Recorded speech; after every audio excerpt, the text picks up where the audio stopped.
So Jesus asks us to live a life of love for others.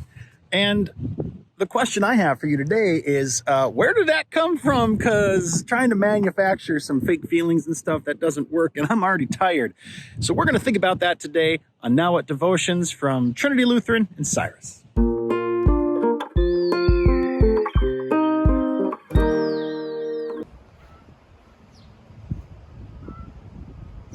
So we are in the book of John this week, chapter 17, and Jesus has been preaching to his disciples. He's preparing them for him leaving. And so he's been preaching to them and telling them about how he's got to go and how this is all going to happen. And he says, and here's what I want you to do. I want you to be united with all the disciples of all time. And he's talking to us too.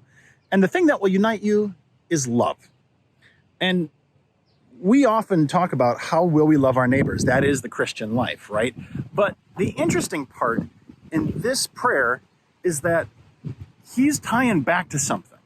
He's saying the love that we have for others is not something that you just generate or create. He's saying you're part of something. You're part of a vine, and that vine has life. And that love is going to come through the vine. God is going to provide that for you. It's not a feeling of emotion. It's not a feeling of attraction. It's not a feeling of high willpower. It's something God will provide for you, compassion and love for others. And Jesus promises this. And I don't know about you, but I've definitely found that this is the case in the Christian life. That is, you get to know folks and work for them, you find that as you have compassion for them, that you can care for them. And you don't have to manufacture that feeling. It comes from God.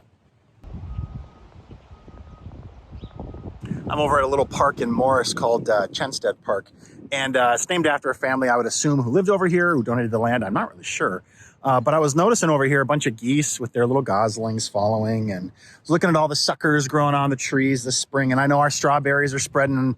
I know my administrator, her strawberries are spreading everywhere into her yard. And I was thinking about that vine image, that the vine spreads and grows, and we're tapped into that, right? That's a life force that has power of its own.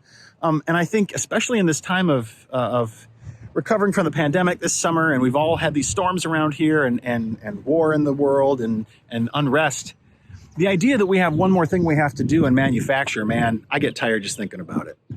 But on the other hand, if I sit back and rest a little and say, hey, God, what do you got for me here? I find there is something there. I find that I can still offer kindness and love and compassion to others, even when I'm tired.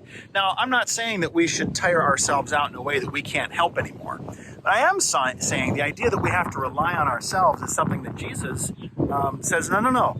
You're part of discipleship with all of the people, all the disciples who've gone before, all the disciples after. You're united in a oneness. And further, God is the one who has that energy and that life for you. Maybe resting back in that love a little bit allows you to share that compassion with others. That's your thought for this week. Take a look. We're in John chapter 17. Jesus is praying for the disciples that we would all be united as one, like a vine and branches, the vine having its own life. I'm Pastor Chris over at a park here in Morris. For Now at Devotions at Trinity Lutheran and Cyrus. Bye-bye for now.